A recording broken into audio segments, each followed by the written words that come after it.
Bom, estamos aqui com os nossos convidados de hoje, né? O Ravi, que significa Rabino. Perfeito. Maurel Melo. Sim. Ele é fundador aqui da Associação Judaica, na comunidade judaica aqui de Caruaru. Sim. E o nosso amigo professor Veridiano Santos, que é professor do Colégio Diocesano e é mestre em História do Brasil, né, pela Universidade Federal de Pernambuco, mas que é um grande conhecedor também da história mundial, visitou vários países e vai falar conosco aqui a respeito dessa problemática que tem apenas 4.000 anos. Aquela região lá da Palestina tem guerras, domínios, invasões há 4.000 anos e a gente vai falar sobre isso aqui. Primeiro eu queria que o senhor se apresentasse, Rabino. Perfeito. A sua câmera. Okay. Pode falar. Shalom a todos os presentes, né? Ao professor, ao senhor Rivaldo e a todos os que estão assistindo o podcast. Eu me chamo Maurel Melo, sou o rabino, presidente e fundador da Associação Judaica de Caruaru, já ativa há mais de uma década, né? E aqui nós já realizamos casamento judaico, circuncisão de adultos e de crianças, representamos a cultura e a religião judaica aqui e administramos o Centro de Cultura Judaica, onde repartimos a herança judaica, sobretudo a herança judaica nordestina, para o povo de Caruaru. Né? Basicamente isso que a gente faz. Ok. Veridiano Santos, bastante conhecido aqui na cidade de Caruaru como professor e historiador e ator também, né? Pode se apresentar. Muito obrigado pelo convite, Rivaldo. Para mim é uma alegria vir aqui ao seu programa, né, ao seu podcast e conversar com você. Queria cumprimentar também, né, o Rabino Maurel Melo. Né, uma alegria para mim estar aqui, né, e conhecer, né, um pouco também da tradição judaica, né, da nossa comunidade caruaruense judaica, né, a quem eu cumprimento. Queria também cumprimentar, né, o seu público, né, que é um público seleto já. E, enfim, né, acho que é uma oportunidade da gente aprender um pouco mais, da gente socializar, né, os conhecimentos, né, as percepções, né, sobre esse episódio, né, que a gente está vivendo hoje, que, de certa forma, né, atinge todos nós, né, chama a atenção de todos nós. Então, eu queria começar, eu estava, logicamente, para vir conversar com duas sumidades, uma sobre o judaísmo e o professor sobre história do mundo, né? Eu tinha que estudar também, né? Tinha que me aprimorar mais, né? Perfeito. Então, o que eu vi é que a cidade de Gaza é uma cidade antiga, né? Que tem 4.000 anos e vários povos dominaram aquela cidade e volta até 1957. Os palestinos viviam ali em comunidade até com... 47, não sei o que. 1947, aliás. Viviam ali em comunidade, inclusive com cristãos e com judeus, alguns judeus, que não tinham muitos, mas tinham cerca de 10% da população, e que de repente houve essa mudança de 75 anos para cá, que é exatamente o tema que nós colocamos no card para chamar esse podcast. É uma guerra que dura 75 anos, isso para falar da história recente, mas é uma história de muitos e muitos anos. Quem gostaria de começar a falar sobre esse assunto? O historiador, de 4.000 anos para cá, o que é que você pode acrescentar sobre essas informações? Eu acho que a tradição antiga, não a gente precisa dividir as partes, né, dessa história. Né? Eu acho que esse conflito está muito ligado à modernidade, está muito ligado à contemporaneidade. Né? E a gente pode começar falando sobre o conflito entre judeus e palestinos a partir do momento que a Assembleia das Nações Unidas, em novembro de 47, ela cria o Estado de Israel. Não é? Então, de lá para cá, a gente já tem vários conflitos. Por exemplo, nós temos o conflito de 48 e 49, que é o que Israel chama de Guerra de Independência, né, e que os palestinos chamam de Nakba. Não é?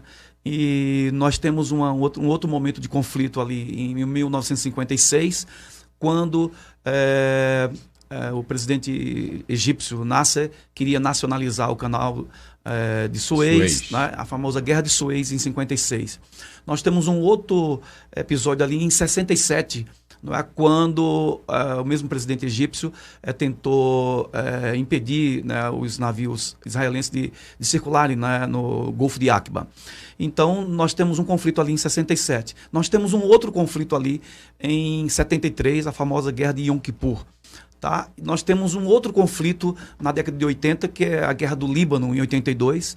E nós temos, na década de 80, a partir da década de 80, as chamadas intifadas, né? As revoltas populares de palestinos contra judeus ali na região da Palestina e de Israel. Né? Então, é um conflito que, como você bem disse no panfleto, né? 75 anos que a comunidade internacional assiste, né, a esse conflito e na verdade, a ONU, né, os estados nacionais, enfim, né, todo o esforço de tentar construir uma situação de paz ali tem sido, digamos assim, não tem conseguido, né, a estabilidade na região.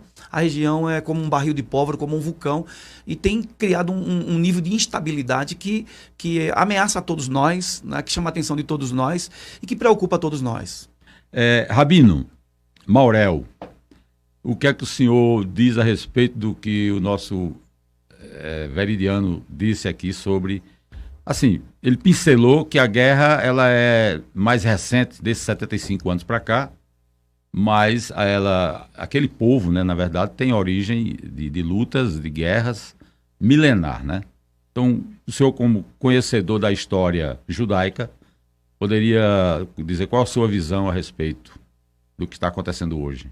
Ok. Uma coisa que o professor Veridiano falou aí que vale a pena salientar é que essa linha temporal, né, quando se trata dos povos do Oriente Médio, precisa realmente ser particionada, porque não se trata de, por exemplo, não se trata de um conflito tipo japoneses contra chineses, né, que está claro ali, né? Você tem japoneses e chineses, dá para identificar tudo direitinho. Não é o caso lá. Lá você tem literalmente vários povos conflitando entre si, né, no decorrer de todas essas eras. Né? Então você não tem apenas dois povos que conflitam durante milênios, você tem vários povos. Né? E quando se fala sobre a guerra palestino versus judeus, né, que é isso que a mídia propaga, eu percebo dois equívocos. O primeiro equívoco é o povo palestino, enquanto povo, enquanto cultura, enquanto nação, não existe. Você não tem um Estado palestino, você não tem uma cultura palestina, eles são muçulmanos. São muçulmanos. Você tem lá os árabes, você tem os curdos, né? E todos eles vivem tipo como que em territórios tribais. Né? Toda a tecnologia que eles gozam, né? Toda a infraestrutura que eles lá gozam foi produzida por Israel, não foi produzida pelo povo palestino. O povo palestino realmente ele não existe. E quando se pensa na origem do povo palestino, qual é a origem do povo palestino? Só pode dizer. Não tem origem. O povo palestino não tem, porque é um povo que não existe. Antes dos romanos eles expulsarem os judeus da Judéia, né, chamada Judéia, por despeito com o povo judeu, dado a raiva que eles pegaram do Licença, povo. Eu vi um mapa de 1947. Estava lá no mapa, o mapa mundi, né? Está lá, Palestine, até com E no final, Palestine. Isso. Então, no mapa mundial de 1947, ou seja, quando houve a criação, né, do Estado de Israel e que estavam procurando um território, né, o senhor sabe que os judeus queriam vir também para a Patagônia, né, que é a Argentina. Eles estavam procurando onde se instalar. Isso. Então, os judeus não tinham território nem tinham Estado. Mesmo do jeito que os palestinos, o senhor está dizendo que não tinha. Só que os palestinos já estavam lá. Ok, mas o senhor não deixou eu terminar o meu argumento. Sim, eu estou apenas fazendo um parênteses para o senhor... Porque o Estado da Palestina, quando foi proposto para as autoridades palestinas, eles não aceitaram. Israel foi constituído legalmente pela ONU. O Estado da Palestina não, até o dia de hoje, eles não aceitaram. Então, só desenhar isso no mapa não vai resolver a questão. Né? Então, o Estado da Palestina, legalmente constituído, não existe. E o povo árabe, que faz parte de toda essa cultura, de toda essa grande parcela da população de lá, né, em relação aos palestinos, eles não se veem como irmãos. Né? Israel os ampara, mas o resto das nações não. Das nações lá do Oriente Médio. Né? Os palestinos foram buscar refúgio nos países vizinhos e não encontraram. Os turistas, sim, eles encontraram porque os turistas traz dinheiro para o bolso de todo mundo, né? Mas os cidadãos lá da Palestina, não. Em relação, então, à origem palestina, quando os romanos expulsaram os judeus, eles deram o nome de Síria Palestina ao lugar, né? E aquele lugar ficou como se tivesse parado no tempo, literalmente por 2000 anos, até que surge ali o período de domínio britânico, né? E aí o domínio britânico lá foi dado um nome, né, para o lugar de Palestina. Foram os britânicos que deram esse nome. Mas legalmente isso nunca foi reconhecido por ninguém. E quando houve a chance, as autoridades palestinas não quiseram, né? Então, quer dizer, é uma coisa que eles não querem. Eles chamam agora de Palestina porque convém, mas na realidade não é essa, né? Liliano. Falta só mais um detalhe. Sim, só um detalhe, vai lá. Em relação a que os palestinos lutam contra os judeus, isso também não procede, porque na verdade o Estado de Israel não é um Estado judeu, ele é um Estado laico. O exército israelense é composto de gente de todas as etnias e de todas as crenças, inclusive de crença nenhuma. Você vai ter lá muçulmanos e israelenses lutando contra os terroristas do Hamas, do Hezbollah, seja lá quem for. Então não existe, por exemplo, palestinos lutando contra judeus. Você tem israelenses lutando contra palestinos. Essa é a realidade. Concluído? Sim. Contraponto aí, Veridiano, diga lá. Bom, eu vou discordar de alguns pontos que ele levantou aqui. Mas primeiro que esse argumento de que o povo palestino não existe, ele é muito temerário, né? Porque ele não tem uma pátria, porque não tem um Estado. Então, esse argumento... então, o povo judeu... Mas eles tinham território. O judeu não existiria, então, até a criação do Estado, então? Então, o povo judeu não existia, então? Existia. Tanto o povo judeu como o povo palestino são duas identidades milenares. Existiam, né? E muito anterior, né, à criação do Estado judaico ali na Palestina. E tanto é que quando a ONU cria, ela cria o Estado judeu e ela cria o Estado palestino. Então, já está claro, já está evidente. Então, esse argumento de que o povo palestino não existe, acho que é muito perigoso. Então, essa é a minha primeira discordância. Mas eu queria voltar a outro ponto também, que a gente tem um cuidado no debate de que quando a gente vai conversar sobre judeus, sobre israelenses, sobre palestinos, qual a terminologia que você use, uma primeira coisa que você tem que ter muito cuidado é que a gente não pode, ao falar de palestino, ao falar de judeus, a gente definir esses povos, essas identidades a partir do conflito. Né? Porque a gente só vai ver violência entre um e outros. Né? A gente vai ver dois povos que se agridem. Então, são duas tradições legítimas, milenares, duas histórias consagradas, belíssimas, né? Com contribuições incríveis à humanidade. Né? São dois povos e a maioria desses povos, eles não são radicais. A maioria desses povos, do lado judeu, do lado palestino, eles não estão nesse conflito. E também, se você pegar dos dois lados, você vai ver que existe uma quantidade de ativismo dos dois lados incrível, muito bonito, né? Muito fascinante, né? A humanidade que está dentro desses dois povos. Então, eu acho que tem um perigo a gente, quando faz essa divisão, partir do ponto de vista do conflito, porque a gente vai cair num reducionismo que vai, obviamente, analisar a identidade e a alteridade de forma, digamos assim, excludente. Né? Isso é muito perigoso. Um outro ponto que eu acho que tem que ter para a gente conversar, Rivaldo, é que a gente está partindo dessa guerra inicialmente sobre Israel e Hamas. Obviamente, esta guerra, né, a gente tem que ver que tem uma outra guerra também que está por trás dessa, ou que está na frente dessa talvez, né? Não sei se por trás ou pela frente, mas olha só, é a guerra das informações e da desinformação. Então, em meio a tudo isso, tem um conjunto de discursos, né, de narrativas fantasiosas, né, que reproduzem mitos, né, mitos que obviamente dificultam, né, a compreensão de uma situação tão dramática para o mundo, né? E eu acho que a gente precisa aprofundar isso. Então, por exemplo, o Rabino falou aqui de algumas frases que eu botei aqui entre aspas, eles não aceitaram. Obviamente, veja, quando houve a criação do Estado de Israel, não é, a ONU repartiu o seguinte: 55 para os judeus, né, para o Estado de Israel, e 45 obviamente, para a Palestina. Os judeus falavam em 80 para os judeus. Só que a gente sabe que o povo palestino, né, ali era mais de 2/3. Não é? Então, obviamente, né, os países árabes, né, que não foram consultados na partilha, não é, eles tinham motivos, né, para questionar, né, aquela partilha daquela maneira. Né? Então, esse argumento também que eles não aceitaram é um argumento que eu não posso concordar. Do ponto de vista da história, eu estou me atendo aqui. Mas eles aceitaram, então, depois? Não é que eles aceitaram, né? Por exemplo, eles querem a criação de um Estado palestino, mas eles querem, por exemplo, não serem ouvidos, eles querem serem considerados... Os que moram na Cisjordânia querem, mas os que moram na faixa de Gaza... Aliás, o Hamas... O Hamas é outra coisa. O terrorismo, o movimento terrorista não reconhece. O Hamas, ele quer que não seja nem reconhecido o Estado judeu, na verdade. Né? Mas isso é o Hamas. O Hamas não pode ser visto como os palestinos. Existe um provérbio no Oriente Médio que diz assim: qual a diferença entre um muçulmano radical para um muçulmano moderado? O muçulmano moderado, ele diz assim: se você não aceitar Allah, ele lhe mata. E o radical diz: se você não aceitar Allah, eu lhe mato.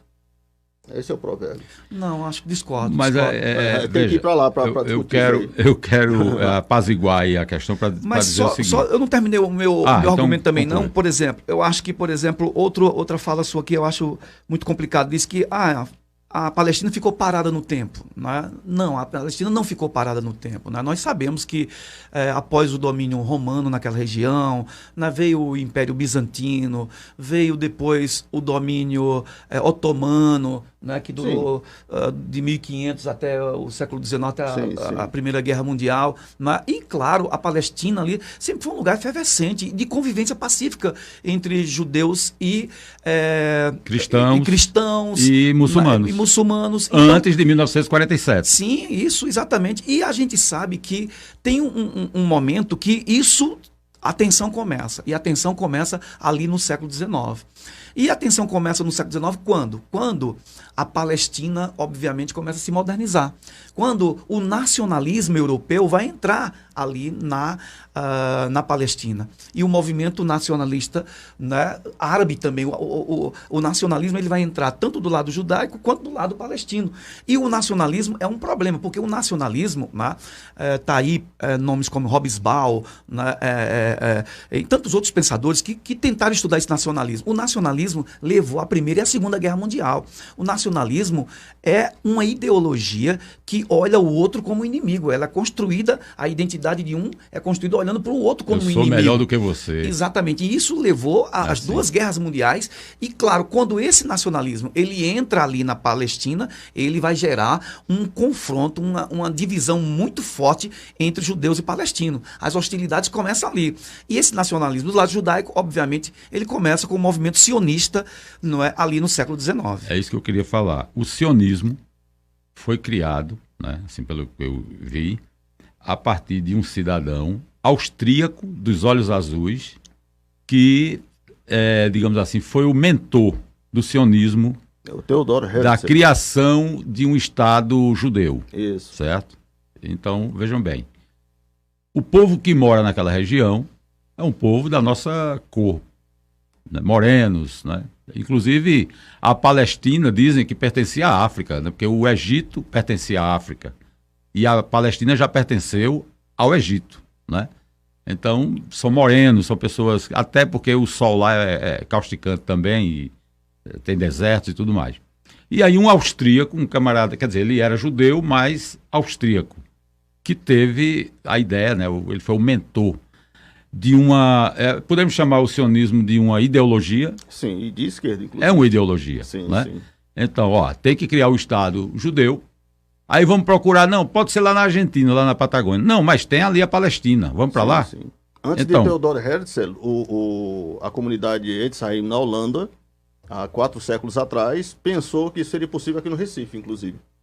Recife. Recife tinha não, né? Teve a primeira sinagoga das Américas aqui. Foi um dos primeiros esforços de estabelecer um Estado judeu.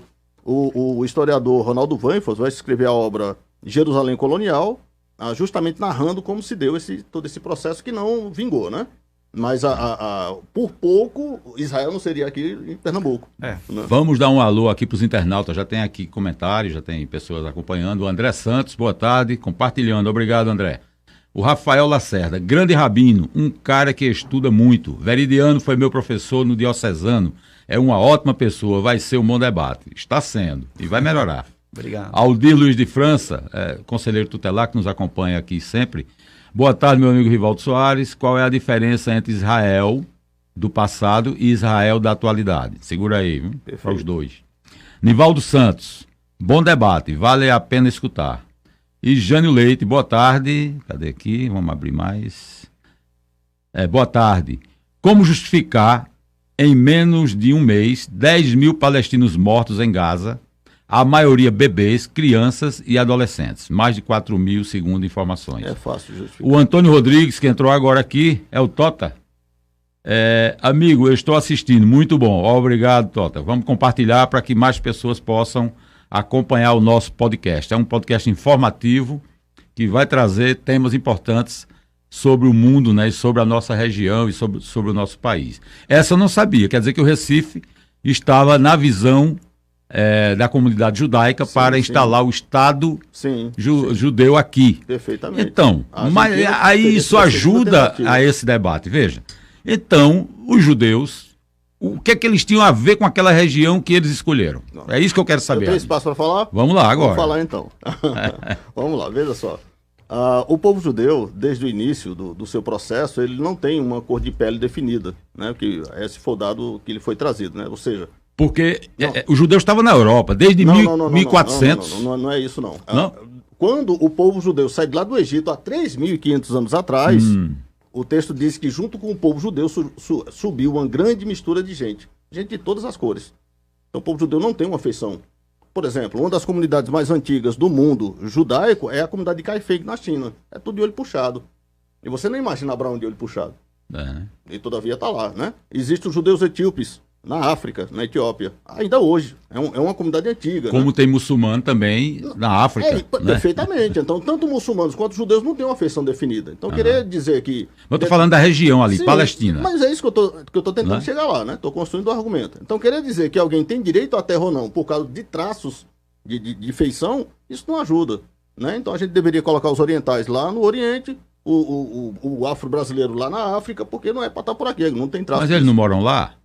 Os amarelos moram onde? Na Ásia. Não, ok, mas nós temos amarelos aqui também. Entende? Não, mas eles são. Aqui não, eles são. Eles são emigrantes. Pronto. Ou imigrantes. Dá na mesma coisa, no final, se eles viram uma etnia majoritária, o pessoal começa a ter um traço de olho puxado por aqui. Concordo? Então, no caso, os judeus são emigrantes também na Palestina? Estou tentando chegar lá. Isso que eu quero saber. Chegar lá. Então, estou primeiro desmanchando a ideia de que o judeu tem uma feição definida. Não tem. Né? Então isso não deslegitima a luta do Theodor Herzl. Existe um povo judeu, perdão, não seria um povo judeu porque aí eu estou... Né? Existe um povo no mundo que as pessoas não se importam muito com eles, né? Que seriam os ciganos. É um povo antiquíssimo. E sua presença se faz perceber em praticamente em todo lugar da Terra. Né? Verdade. É um povo com uma língua, tem a língua Rom, né? Tem uma religião própria, toda uma característica, toda uma indumentária própria, ok? E eles não têm território. Então, o que faz de alguém ser povo ou não ser povo não tem a ver com o território. O território faz o país. Mas esse argumento aí, ele contrapõe aquele seu argumento de que não existe um povo palestino. Em termos de nacionalidade de país, não existe. Mas hoje o que existe é uma autoridade palestina. Pronto, vamos lá, veja, vamos lá. Eu consigo traçar a origem dos ciganos, eu consigo traçar a origem dos árabes, dos egípcios, dos judeus, né, dos cristãos. Mas aí a origem do palestino qual é? Vamos esquecer a questão do território, do povo palestino. Como foi que se originaram? Como é que eles surgiram? Qual foi a contribuição que os palestinos deram para a humanidade? A judaica a gente sabe, né? Deu a Bíblia, a moral judaico-cristã, todo mundo reconhece isso. Mas qual foi a contribuição do palestino para o mundo? Desde a sua origem, o que foi que aconteceu? O mundo melhorou ou piorou em quê? Quando o povo palestino surgiu desde a sua origem? Como é que a gente conta essa história? O senhor consegue me contar? Não, eu quero que o senhor conte aí, porque para mim... eu acabei de dizer que não tem origem. Não. O povo palestino é um povo artificial, ele não é nativo dali. Não existe, aquele povo ele não existe. Não existe um patriarca que fundou aquele povo, não tem isso. Olha... Isso é forçar a história. Isso não existe. A gente não... Se a gente for por esse caminho... Mas veja, em termos históricos, não tem outro caminho para seguir. Mas em termos históricos que tem outro caminho para seguir. Então proponha ele. Olha aqui, é o que eu estou propondo, é o que eu estou tentando lhe dizer. Vamos lá. Veja, se a gente caminhar para essa ideia de que o povo não existe, né, de que esse povo não tem nenhuma contribuição, a gente vai caminhar para um processo de preconceito. Então qual foi a contribuição? Né? A contribuição foi muita. Por né? favor. Aí o seguinte, olha, o povo palestino, né, a própria Bíblia narra que quando, né, Abraão chegou à Palestina, ele encontrou diversos outros povos. Não existia Palestina no tempo de Abraão, porque isso foi um conceito concebido pelos britânicos. Abraão é muito anterior a isso. E cananeus, e arameus, e saduceus. Aí tinha. Então são outros povos, eles têm suas contribuições, suas histórias. Concordo, mas o palestino não. Eles não são a origem do palestino. Eu quero intermediar para dizer o seguinte, veja, eu acho que essa discussão, ela passa muito pela religião. Inevitavelmente. Né? Passa muito pela religião. Então, veja bem, eu acho que o judeu, ele se acha dono daquela terra, porque foi a terra prometida, porque está na Bíblia isso. Mas a gente tem que respeitar que existe o Alcorão, sim, que é do povo muçulmano. Sim. Né? Existe, como é o nome do livro do judaico? É a Torá. A Torá, isso, que é do judeu, né? O povo judaico. Então, quer dizer, tem a Bíblia que é dos cristãos, não é isso? Então, quer dizer, se a gente for entrar pela religião, para explicar isso, a gente vai, assim, um vai ter razão e o outro muito não. Bem, eu quero falar dos fatos históricos. O que eu queria deixar claro para o nosso internauta é que se comenta muito que essa guerra é religiosa. Não, e eu acho que não é religiosa. Não. É uma guerra territorial e agora a gente descobre que Gaza tem muito gás natural no subsolo. E a gente está vendo aí que os Estados Unidos perdeu o comando do gás por conta da Rússia. A Rússia está fechando o gás e fornece a quem quer e a quem paga o preço que ela quer. Então, para abastecer a Europa, talvez Gaza seja o novo caminho, porque Gaza não tem tantas armas atômicas, aliás, não tem nenhuma arma atômica, como tem a Rússia, né? Você entrar na Rússia para tomar o gás da Rússia vai ser muito mais difícil do que entrar em Gaza para tomar o gás de Gaza. Então eu acho que essa guerra é territorial, ela é econômica, certo? É um povo, assim, eu queria eu estou querendo apenas levantar aqui um debate de que aquele povo, por exemplo, eles têm direito, tratado internacional, a 80 quilômetros de mar. Mas eles só podem usar 20 quilômetros de mar, o povo de Gaza, da Palestina. Só pode usar 20 quilômetros. Se passar dos 20 quilômetros, é bomba. Morre, certo? Ou seja, você vive ilhado, como dizem, é um presídio a céu aberto, em que vivem 2.400.000 pessoas. Né? Pois é, você disse presídio a céu aberto, né? Sem nada, sem água, sem alimentação, sem poder investir na tecnologia. Você disse assim, Rabino, desculpe dizer uma coisa. Sim. Qual a contribuição da Palestina? Sim. Pelo que eu li, de 4.000 anos, pelo que eu vi, não tinha Palestina. A cidade de Gaza não era na região da Palestina, o povo já estava lá. Não era Palestina, sim, era outro povo. Mas a cidade ela cresceu. E daqui a pouco chegava um povo e arrasava ela.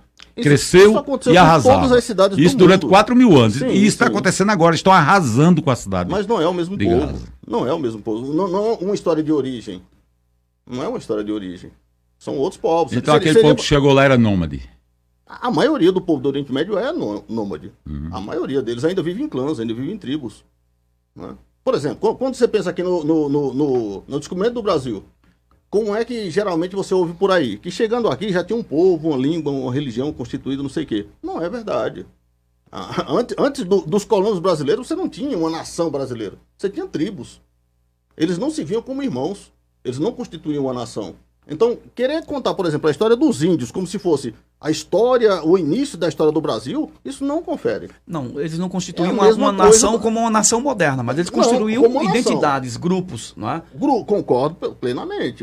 Várias nações dentro de um território. Pronto, assim, não é porque cada tribo tem sua... Então, quando os colonos chegam, unificam todo o território. Né? Na Palestina, se dá da mesma maneira. O discurso de um Estado, o discurso de um povo é para comover o mundo. Veja, por exemplo, na sua observação, esse conflito, que nesse caso Israel se põe, né, fica ali subtendido como sendo o opressor de um povo tão fragilizado, estaria fazendo isso por interesse econômico. O problema aí, ele agrava, no Yom Kippur desse ano, onde cidadãos palestinos, armados pelos terroristas, atacaram cidadãos israelenses sem aviso prévio, no meio da rua. Atirou a esmo contra gente indefesa.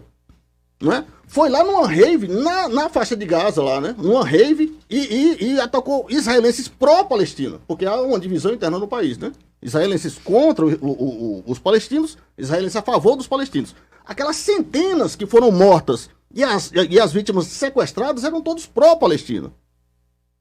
Não houve um ataque israelense pensando no interesse de favorecer os Estados Unidos. Isso não se sustenta. Mas, Rabino, se você me permite, veja, eu acho que tem um conjunto de acontecimentos. Essa que a gente está assistindo agora, esse conflito que a gente está assistindo, ele tem...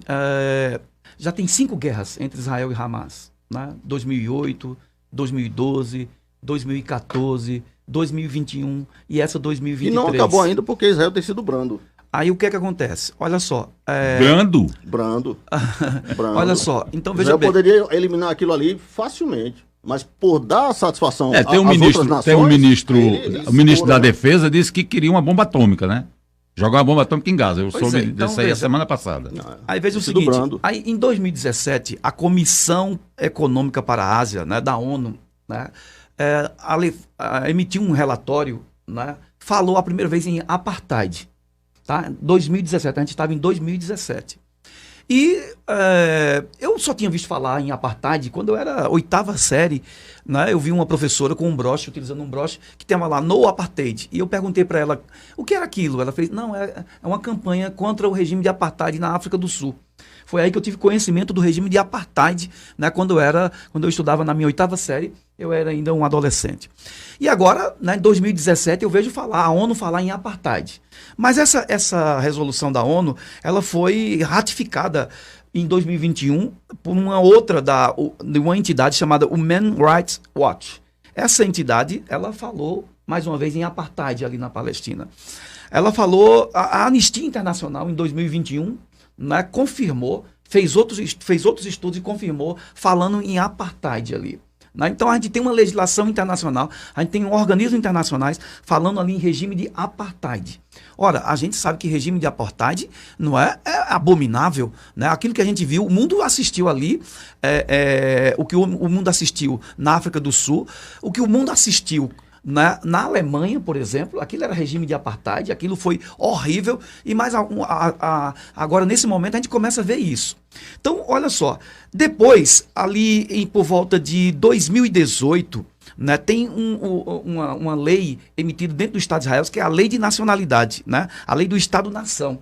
E a Lei do Estado-nação, ela identifica que Israel é um Estado judeu.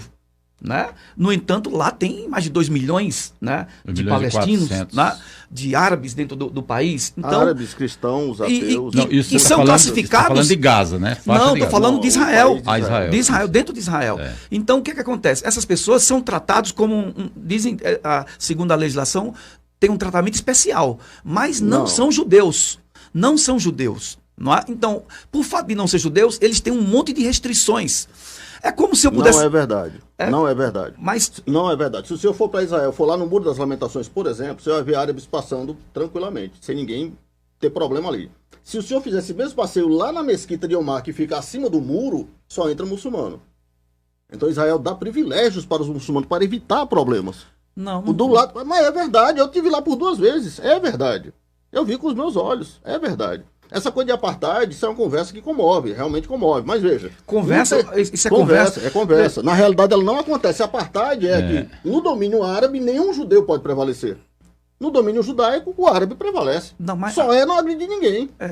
Simples, a regra é muito simples. A sua fala, Rabino, tem uma contradição incrível com os organismos internacionais, com os documentos históricos. Não é? É complicado. A gente vê ali, por exemplo, você falou ali de prisão a céu aberto. Quem disse isso, prisão a céu aberto, que Gaza é uma prisão a céu aberto, foi o historiador judeu israelense, né, Ilan Pappé. Né? Foi ele que disse isso. Não é? Então, historiadores... Ele é de esquerda ou de direita? Olha, não sei se é de esquerda ou direita. Ainda há pouco você disse que o movimento sionista é um movimento de esquerda. O movimento sionista não foi um movimento de esquerda. O movimento sionista é um movimento nacionalista, que tinha várias nuances. Tinha uma nuance de esquerda, que foi a experiência de criação dos kibbutz. Vamos um de cada vez. Mas não dá para identificar. Não, dá, sim, claro que dá. À luz dos próprios historiadores israelenses, não. Não, claro que dá. Não dá. Dá, claro que dá.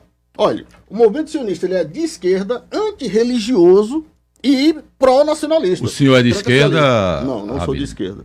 Mas o movimento sionista é? É. E o senhor é sionista? Não sou sionista. Não sou. Não. Me diga uma coisa. Tem que diferenciar eu queria saber só uma coisa. Ser judeu e sionista não é a mesma coisa. Por que é que tem judeus, né, ortodoxos? Não é isso que chama? Aqueles que têm o pessoal por aqui diz isso, né? Mas a não, para o mundo que estão contra a guerra lá. Lá são de esquerda. Eles são contra a guerra. São de e esquerda. a polícia, eu vi a polícia batendo neles e arrastando eles pelo chão. É porque desde o surgimento do Estado para agora, aí a coisa ela vai mudar um pouco do seu viés. Então lá também tem esquerda e direita, né? Sim. Mesmo no sionismo, aliás, entre os judeus. Israel que não é um Estado exclusivamente judeu. Por exemplo, no parlamento tem gente de outras religiões, inclusive árabes. Isso. Eles fazem parte de boa parte da bancada do Senado. Com muitos limites, evidentemente. Mas faz parte, concorda? Concordo. Busque qualquer judeu no parlamento de qualquer país árabe. Busque um. Tá entendendo? Então, vamos lá. O que é que acontece? Mas dentro desse país árabe, os judeus não têm representatividade para ter... Oxi. Claro que tem. Se deixar, tem. Né? Se não matar, se não decapitar as criancinhas, se não estuprar, tem. É só deixar. Não deixa aí não prospera mesmo, né? Mas vamos lá. Eu queria perguntar uma coisa, veja bem. Segundo informações, o que já jogaram de bomba nos últimos 30 dias na faixa de Gaza é o equivalente a 2 bombas de Hiroshima. Perfeito. Acho um exagero, mas vamos lá. Não, mas não foi o que disse, não. Isso é o que está na mídia, né? Mundial. Assim, a quantidade, eu queria falar a palavra aqui que é desproporcionalidade. Sim, isso está no direito, né? Uma pessoa lhe dá, vamos dizer, um tapa na rua, você vai, puxa uma faca e mata essa pessoa. Há uma desproporção. Veja, o que é que não contam? Antes de soltar essas bombas, Israel passa avisando, olha, tira o pessoal que a gente vai bombardear. Tem terrorista aí, a gente vai bombardear. Sim, mas Israel disse, vá para o sul. Isso. Aí bombardeou o sul. Não. Bombardeou o sul. Não é por aí, não. Quando as pessoas estavam saindo para o Egito, ali, né, na saída, sim, não funciona houve assim, bombas. Não. Os terroristas colocam o cidadão como escudo, mano. Mas isso é uma narrativa, não é narrativa, não, de guerra. Fato, é fato. É narrativa, não, mas é fato. Como é que o senhor diz que é fato e o senhor tem prova disso? Não é questão de prova, basta você ir buscar isso numa fonte honesta. Por exemplo, olha, quando crianças palestinas são pegas pelos soldados israelenses, o que acontece com elas? Vocês chegaram a ver? O que é que acontece com as crianças? Perfeitamente. Não cheguei a ver, não. Dão água, comida e botam no abrigo. Quando uma criança israelense é pega por soldados palestinos, o que acontece? Sim. Vocês não viram? Se for um terrorista, né? Terrorista não. Se for terrorista, ele vai matar. Terrorista não. Se for palestino, terrorista não. Não. Me mostre qualquer imagem ou vídeo de um palestino cuidando de uma criança israelense. Tendo cuidado, protegendo. Me mostre um. O senhor sabe que existe. O senhor quer dizer, o senhor quer defender a ideia eu estou dizendo, que o povo palestino é desprovido de humanidade. O senhor não pode insistir num negócio desse. Era bom estar lá. Era bom estar lá com a família. Aí a gente poderia conversar. Eu vi uma criança de 11 anos de idade, né, uma adolescente de 11 anos de idade, palestina, nesse terror que está acontecendo, e assim, a família sendo dizimada e tal, crianças ficando sozinhas, andando pelas ruas, pelas ruínas, né, sozinhas. Sim. Aí eu vi uma menina dizendo o seguinte: eles estão destruindo nossas casas e pensam que nós vamos ter medo. Uma menina de 11 anos de idade. Sim. Então eu acho que isso está arraigado naquele povo, né, que vive naquela região por 4.000 anos, porque Gaza sempre foi tomada e bombardeada, né, há 4.000 anos. Então, mas, o povo que está acostumado a isso. Se Gaza foi bombardeado e tomado, o povo não subsistiu, foi trocando de povo. Esse povo não tem uma história de 4.000 anos. Não é que foi trocando de povo, foi miscigenando. Aí eu concordo. Beleza. Mas trocando não, porque... Foi trocando. O povo que se estabelece predomina. Sim. Ele predomina. No Brasil ainda tem índio, e o Brasil não é indígena. Entende? Sim. Quem veio é miscigenado, é um país miscigenado. Perfeito, mas não é indígena. Tanto é que o governo faz questão de deixar os logicamente, aquela região é bastante miscigenado, né? Sim, E perfeitamente. que tem várias religiões. Mas o pessoal lá não tem essa tradição de 4.000 anos. Não é verdade. Eles mesmos não sabem a identidade que tem. Eles não sabem a origem que tem. Olha só, não, eles sabem a história que tem. Sabe não. E aí o muçulmano invadiu, o Império Romano invadiu, tomou. O palestino é muçulmano. E cada povo desse que invadiu e tomou, deixou a sua contribuição cultural. Concordo. A miscigenação. Sim, concordo. Né? Mas quem era o povo original? O povo original, sim, ali naquela região, sim. Por exemplo, Jesus Cristo era palestino. Não era. Não era? Não era. Inclusive, os judeus não acreditam em Jesus Cristo, né? Como Messias, né? Como Veja, Salvador. Qual era a etnia? Não é isso? Qual era a etnia do apóstolo João, por exemplo? Bom, vocês vão levar muita discussão. Se a gente for para a religião, a gente não vai conseguir debater. É verdade. Não é a questão em si. Né? Mas o internauta que fez uma pergunta ainda há pouco, por respeito a ele perguntou como explicar esse volume de bombas, esse massacre atual, né? Mais de 10 mil palestinos mortos, mais de 4 mil crianças, 3 mil mulheres. Não é? A maioria, em si, a maioria inocentes. Né? Inocentes. Sim, né? sim, claro. Então, obviamente, a gente sabe que a gente tem uma legislação internacional, a gente tem um direito internacional e Genebra, as convenções... As vítimas israelenses não eram inocentes. Não. As convenções, é claro que eram, não é? É claro que eram inocentes. As convenções internacionais, né, que são baseadas na legislação de Genebra, desde o século XIX até 1949, não é? Um monte de legislações e tudo que foi adicionado à legislação de 1949 falam, por exemplo, de proteção a civis. Falam de proteções, por exemplo, as pessoas que estão socorrendo, né, a ajuda humanitária. Então, o que a gente vê, né, o conjunto de violações que essa guerra demonstra, não é claro que o Hamas, né, precisa ser condenado internacionalmente pelo massacre que fez aos civis. E, obviamente, Israel vai ser julgado e vai ser condenado. Aliás, Israel vem sendo condenado. São muitas as resoluções da ONU, né, que punem, né, Israel, que estão assinalando, né, o massacre. Né? O Ilan Pappé, que é o historiador, ele tem um livro que ele lançou mais recentemente, é um livro chamado de limpeza étnica na Palestina. Ele fala em limpeza étnica. E o que ele pesquisou? Ele era um historiador que morava em Haifa, ele era um judeu, né, que morava, e ele foi estudar, e quando ele viu os documentos... Uma pergunta, quem está propondo a limpeza étnica? É o povo palestino ou o povo judeu? É o povo judeu. O povo judeu. É o povo judeu. Olha só. A única democracia no Oriente Médio.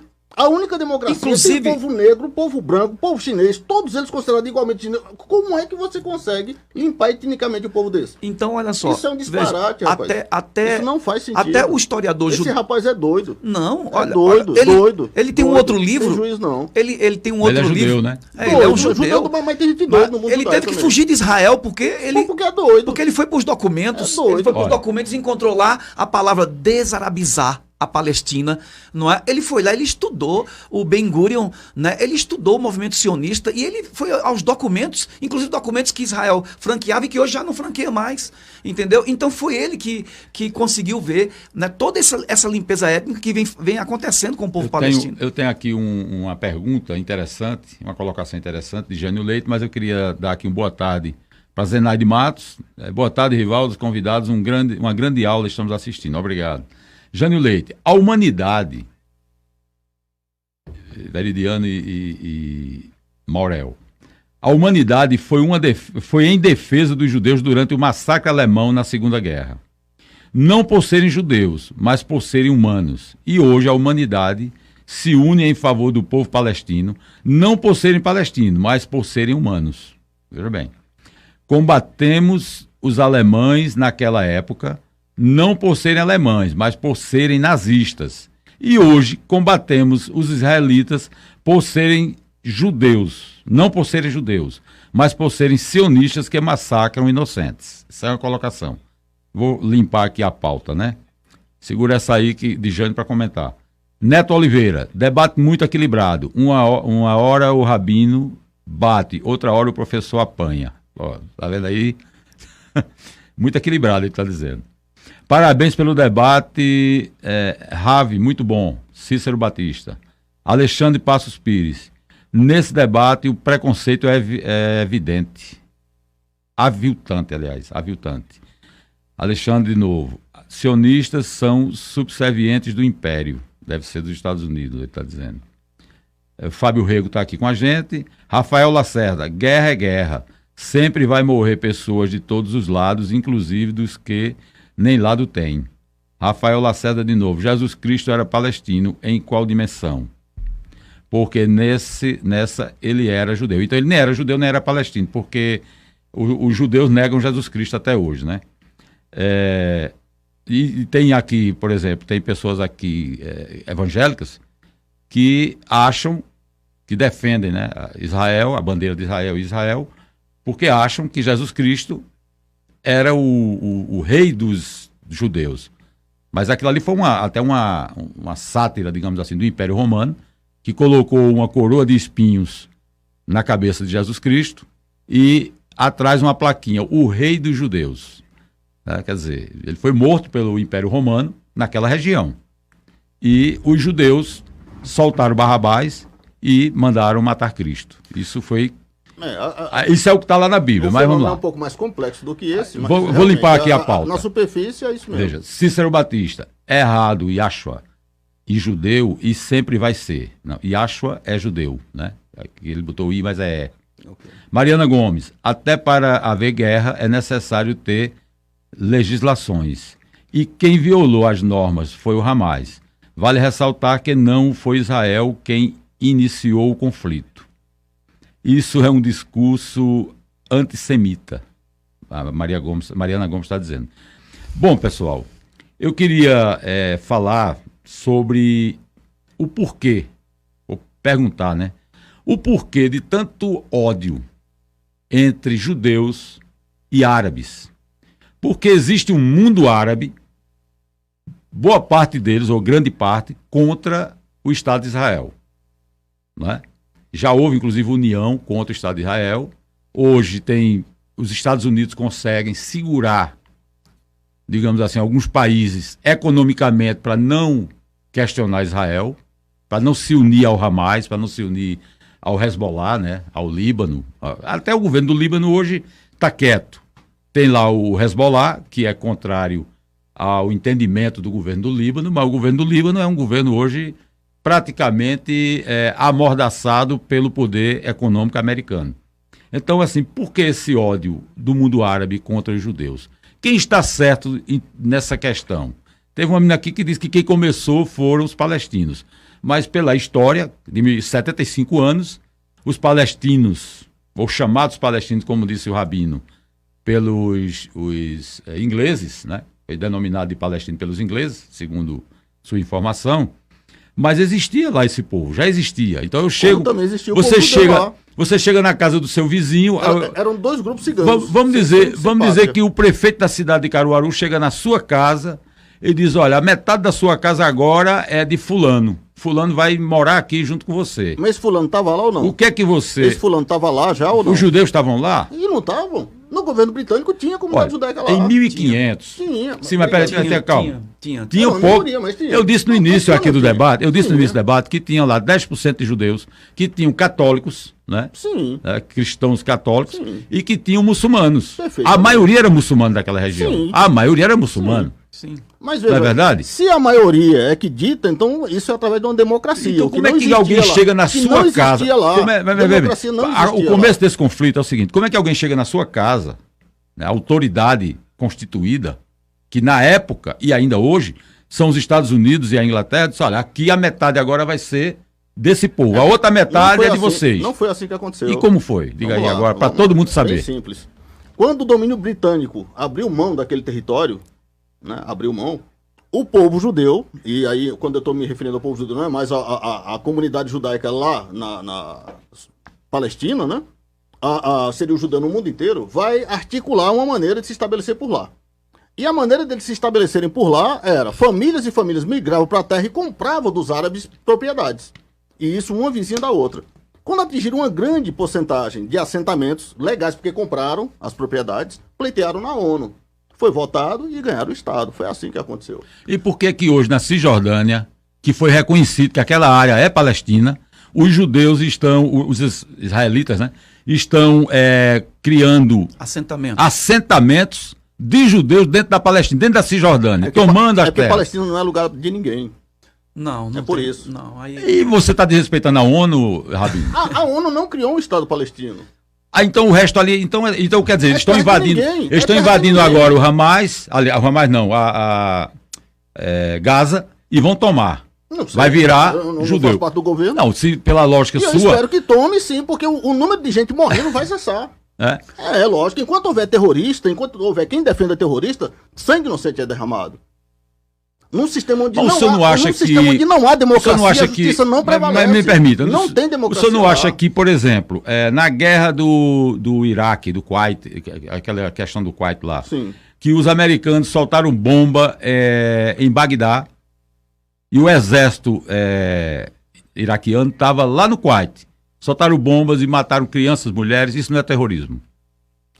Para tomar o petróleo, calma, deixa eu dizer, porque a desculpa, vamos invadir o Iraque porque lá tem armas químicas. Cadê as armas químicas? É a narrativa que eu estou falando, ou seja, a mentira para se fazer uma guerra, né?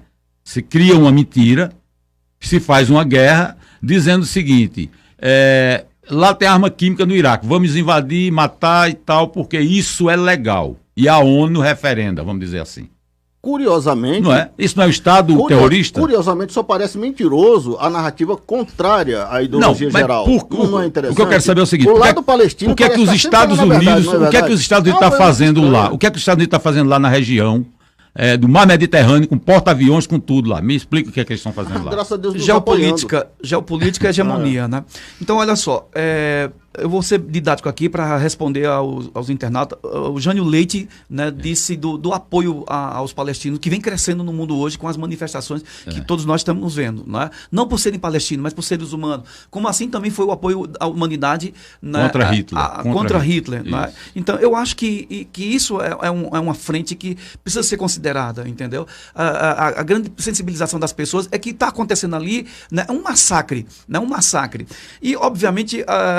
você perguntou, acho que o Neto perguntou alguma coisa aí sobre quem bate, quem apanha. Eu queria que você repetisse aí o que ele disse, que eu não compreendi bem. Não, ele disse assim, que o debate está equilibrado. O Rabino bate e Veridiano apanha. Eu acho que não, eu acho que ele está vendo equivocadamente aqui. Não é? Eu acho que ele está... não tem ninguém batendo e ninguém apanhando, né? Eu acho que tem gente... Debate, né? Um debate. É um debate, democrático. Entendeu? Acho que não. Então, outra coisa... o antissemitismo, se a gente for, por exemplo, ver, alguém falou aí do antissemitismo, é claro que se a gente for voltar lá na religião, a gente vai encontrar o antissemitismo nas origens, né? Só que o antissemitismo, por exemplo, não pode ser utilizado. Não é? A gente sabe que o antissemitismo existia, é um preconceito que é milenar, que é horrível. Né? Você sabe que o Einstein, né, queria entender, né, como é que em 2000 anos a gente conseguiu quebrar o átomo e o antissemitismo a gente não conseguia, né, evitar. Né? Você sabe que Einstein chegou a escrever carta para Freud, por exemplo, como é que ele explicava, por exemplo, né, a guerra, como é que ele estava vendo se havia alguma maneira de cessar as guerras. Né? E Einstein estava realmente preocupado com isso, e Freud vai dizer que a violência está na natureza humana, que é um princípio que resolve os conflitos, né? E que a gente tenta, com o direito, a gente tenta frear essa violência. Né? Então, quando a gente foge ao direito, a gente abre espaço para a violência.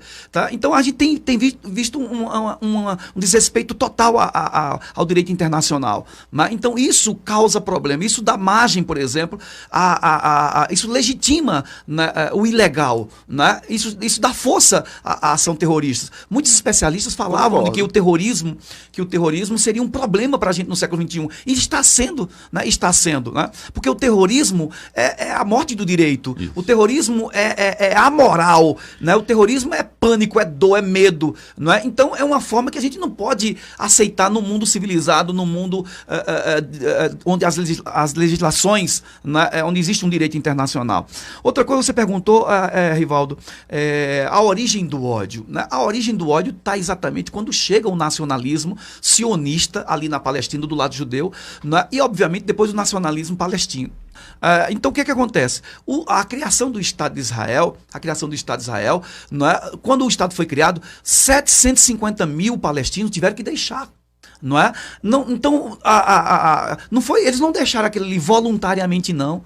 Não é? O que se tinha comprado de terras ali, Rabino, não chegava a ser 7% do território. Né? 7% do território foi realmente comprado por judeus que se estabeleceram ali.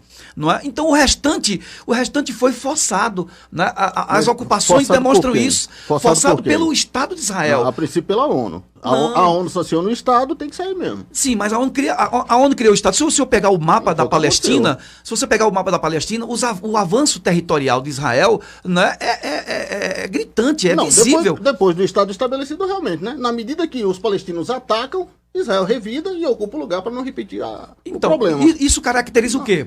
Isso caracteriza... Precaução. Não, isso... Invasão. Isso caracteriza... Mas quando o palestino invade, vocês não reclamam, né? Não reclamam assim. Não. Olha. Quem está invadido ali... Nesse conflito... A área invadida é a área palestina. Eles queimaram bebês. Será que isso não sensibiliza? Sensibiliza. Isso é horrível, pessoal.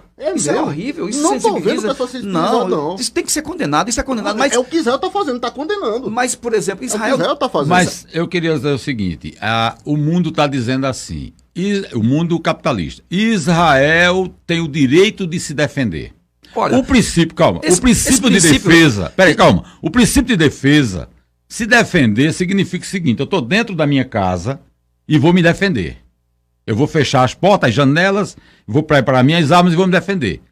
Aí para me defender, eu entro na tua casa para me defender, quer dizer, isso é uma agressão também. Pergunte para as agressão, o Hamas entrou lá, calma. Pergunte para o Hamas entrou. O senhor tem que ver, Rabino, que foi feito um muro.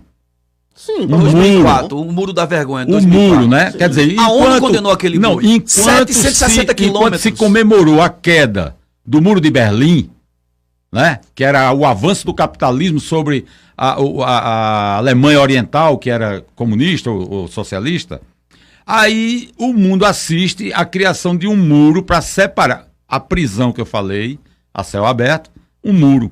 Então, o que foi que o Hamas fez agora? O Hamas transpôs o muro, quebrou o muro em algumas partes, né? Entrou também de asa delta, sei lá, de alguma parapente e tal. Isso foi mostrado, né? Sim. Mostrando até um poderio bélico, né? Para o mundo que o Hamas também tinha condições, sei lá, de enfrentar Israel, né? E voltaram para a sua área, quer dizer, sequestraram 200 e poucas pessoas e voltaram. Não, mataram 260 e sequestraram outras. Sim, se mataram e sequestraram. Então vamos lá. E aí agora vem Israel e já tomou a metade da faixa de Gaza. Que não é tão grande, né? A faixa de Gaza, pelo que eu vi, são 20 quilômetros de terra por mais ou menos 60 e poucos quilômetros. É como se fosse até Santa Cruz do Capibaribe. E moram 2 milhões e 400 mil pessoas. É a terceira área mais densa, povoada do mundo. Verdade, né? verdade. Então você imagina bombas caindo na cabeça de pessoas que não tem para onde ir. Vá para o sul, aí bomba no sul também. Então, o que está acontecendo? Isso não é um terror geral? Se é terror do lado do Hamas, há um terror também do lado de Israel.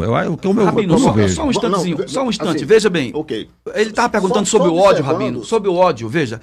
O projeto, o que foi o projeto de colonização europeu? Veja, a gente sabe que os europeus colonizaram América, África, e esse projeto da criação do Estado de Israel... E o Oriente Médio. Qual é a diferença, por exemplo, desse projeto, né, dos projetos que foram que colonizaram aqui o Brasil, que colonizaram outras áreas? Qual é a diferença desse projeto? A diferença é que ele não tem um Estado nacional, né, por exemplo, a diferença é que os ingleses apoiaram, não estiveram lá presentes. Né, a diferença. Mas não deixa de ser um projeto de colonização. Né? Então, você disse no panfleto de propaganda, né, 75 anos. Né? Ainda é um projeto criado um Estado nacional, né, aos modos do Ocidente. Né? O projeto do Estado de Israel é um projeto europeu. Né? Os europeus influenciam. Por que os europeus patrocinaram a criação daquele Estado? Uma pessoa disse essa semana que Israel é um grande porta-aviões instalado no Oriente Médio. Pois é, a gente tem uma cheio de armas, cheio de caças. Isso é o que um historiador disse essa semana. Pois é, então a gente tem avaliado mal o Oriente, né? Tem interpretado mal. Né? Veja, os Estados Unidos tentou criar uma democracia no Iraque recentemente. Culminou no quê?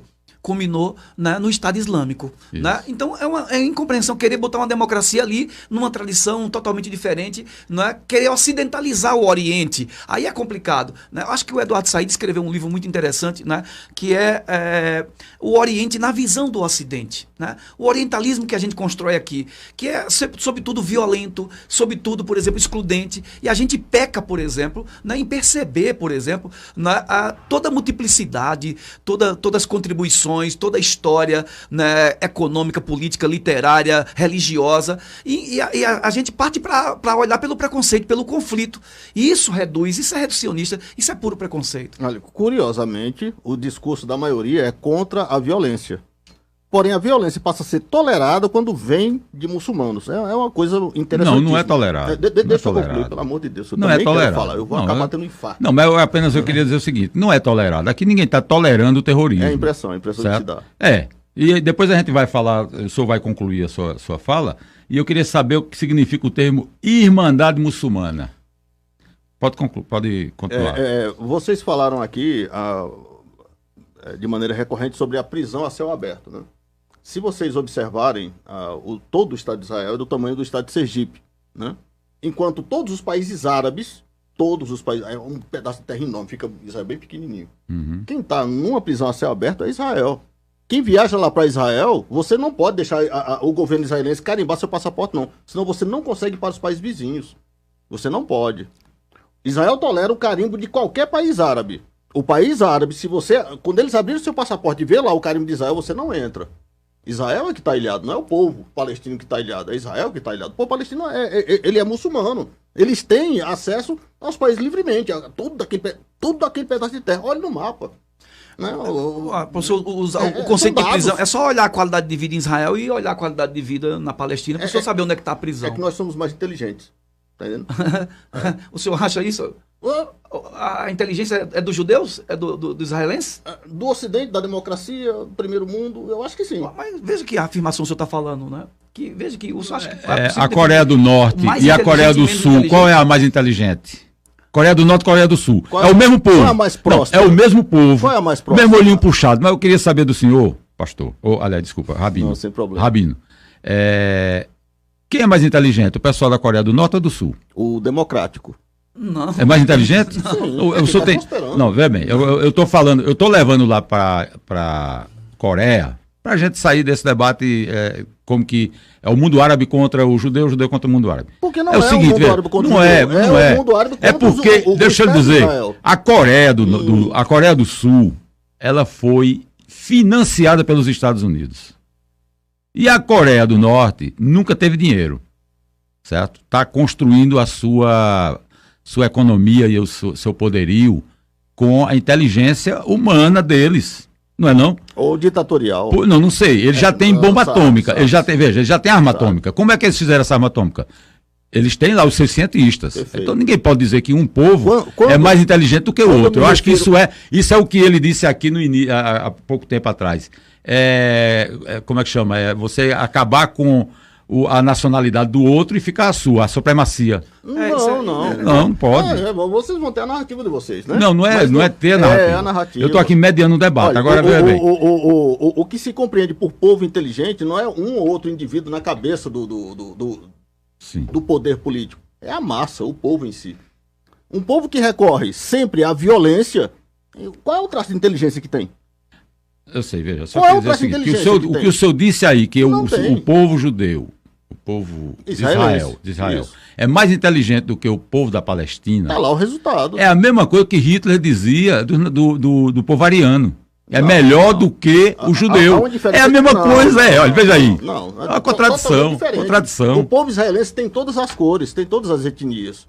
Os arianos, eles pregavam a limpeza étnica da cor da pele, sobretudo. O historiador Aylan Papé diz que é um mito a história do Estado Democrático de Israel. Ele diz que isso é um mito. Ele é de esquerda, ele tem que ter isso mesmo. Mas vamos lá. Aqui, continua os comentários aqui. Racid Melo, o senhor conhece? Sim. Está aqui conosco. Aí tem o Neto Oliveira. Rafael Lacerda. O Alexandre Passos. Essa aqui eu já li. Então vamos lá, vamos para frente. Então, veja bem, eu perguntei o que é Irmandade Muçulmana. Professor, o senhor que é historiador deve saber o que significa esse termo. Existem dezenas de irmandade muçulmana no Oriente, né? Agora, se você se refere à irmandade muçulmana que chegou a governar uma entidade que governou o Egito, que foi derrubada do poder agora por essa ditadura que está lá no Egito, né? Talvez foi essa irmandade muçulmana, foi ela que inspirou a criação, né? Que ela faz uma leitura extremamente ortodoxa da lei islâmica, e obviamente foi ela que inspirou a criação do Hamas, do Jihad Islâmica, né? Dentro da faixa de Gaza. Então deve ser a Jihad Islâmica, o Hezbollah, esse pessoal que luta, os chamados pelo Ocidente terrorista, que lutam, né, de forma violenta contra esses estados estabelecidos e apoiados pelos Estados Unidos, foram chamados de Irmandade Muçulmana. Ou seja, se entrelaçam, se comunicam e também se armam, né, financiam o armamento do Hamas, do Hezbollah e desses... O Jihad Islâmica e o Hamas, né, a sua estrutura, a sua criação, a sua inspiração, não é a Irmandade Muçulmana do Egito. Isso.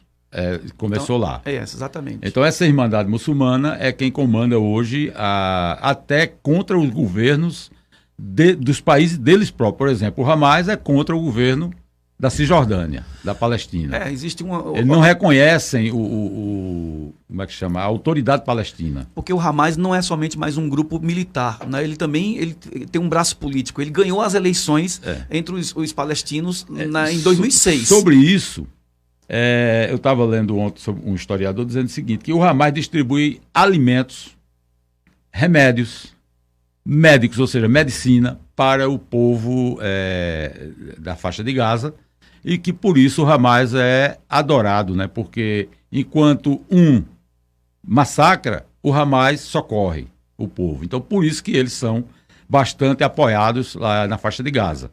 E também por isso que o Netanyahu disse que ninguém na Palestina ou ninguém na faixa de Gaza é inocente.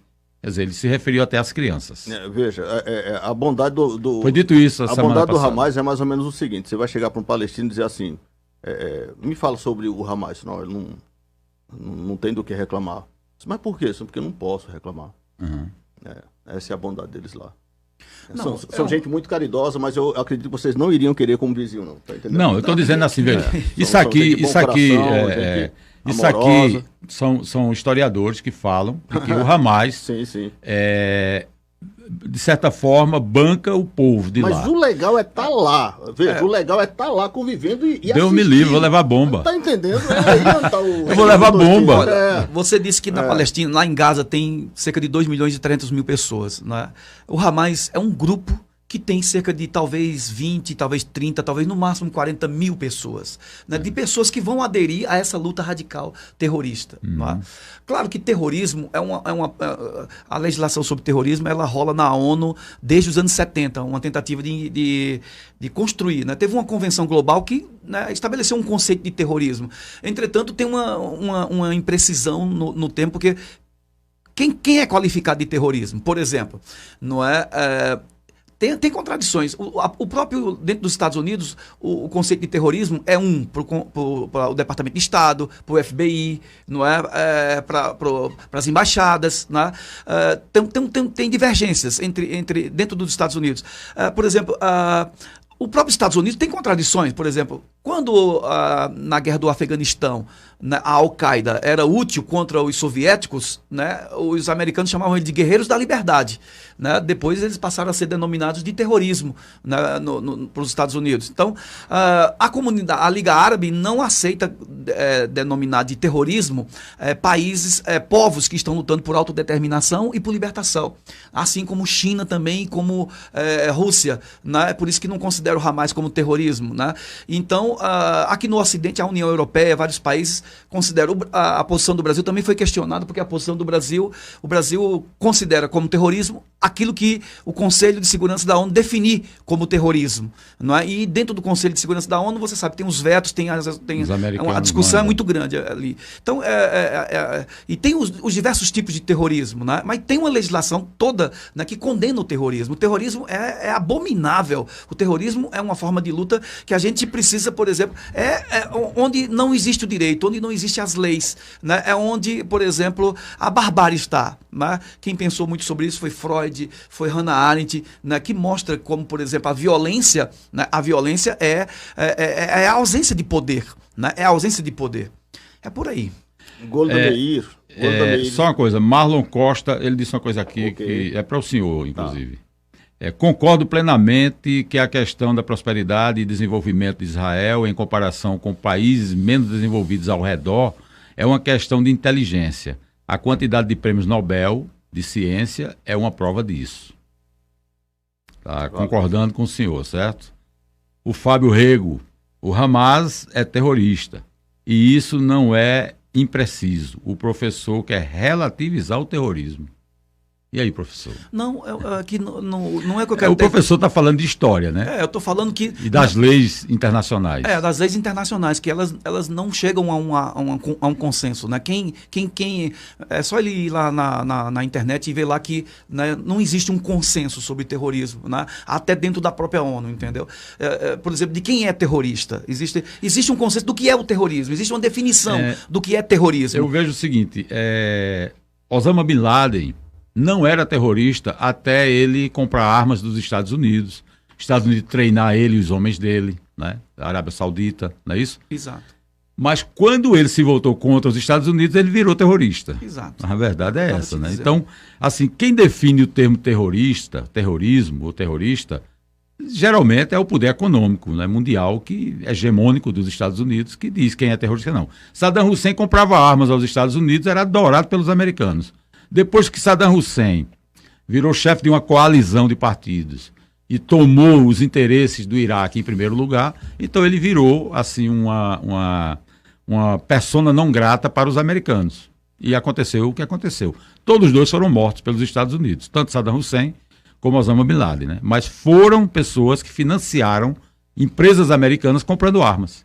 E o governo dos Estados Unidos também. Então, não é só, a gente não está falando só da Palestina, como quem é do Hamas ou quem é da Palestina é terrorista e quem é de Israel é tudo gente boa.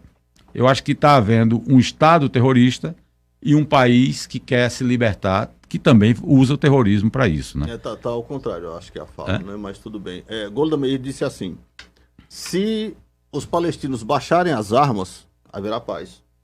Se Israel abaixar as armas, acaba-se, é extinto o Estado. Mas claro, ele está cercado de países árabes, né? Perfeitamente. Então, se ele baixar as armas...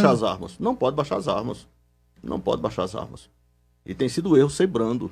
Não pode baixar as armas. Com 2 bombas de Hiroshima soltadas ali no estado pequenininho. Estado não, num território pequenininho. Tem que fazer mais. O senhor acredita que tinha que matar mais gente? E crianças? Não.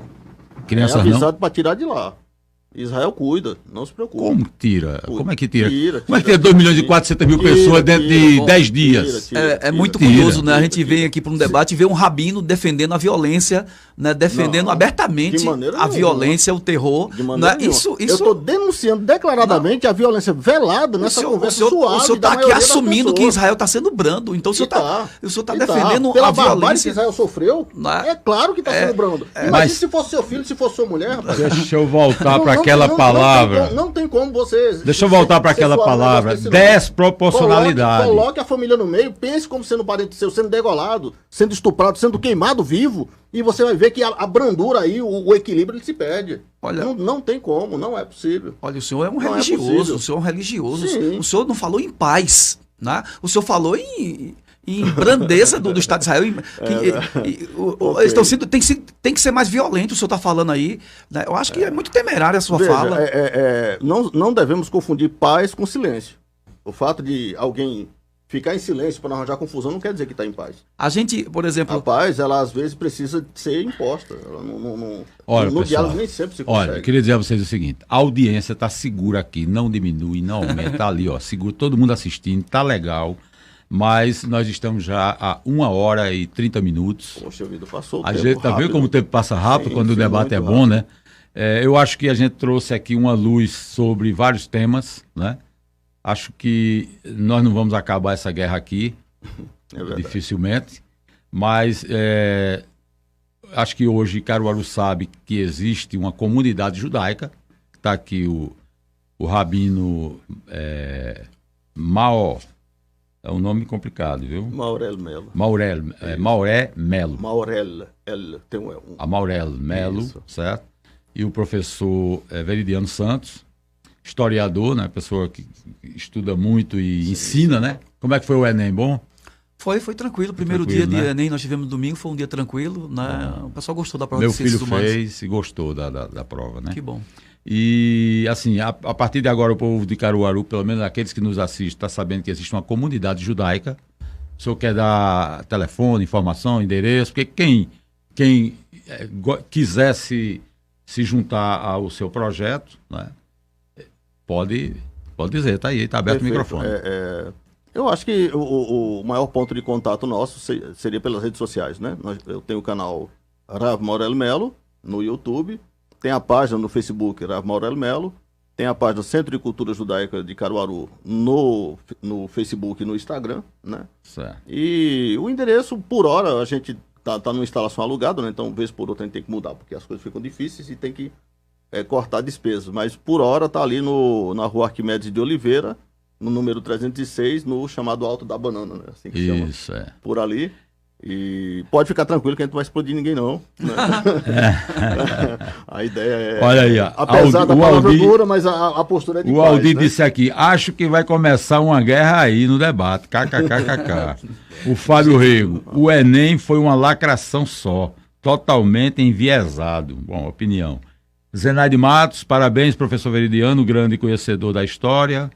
Rafael Lacerda, Ramais não é terrorista. Isso aqui ele já disse. Ramais não é terrorista, mas os brasileiros de 8 de janeiro são terroristas, né? Bom, cada um vê como a lei brasileira e a lei internacional vê, né? E existe, mas né? aí eu acho que não tem a ver com a lei brasileira, não. Né? Teve a ver com...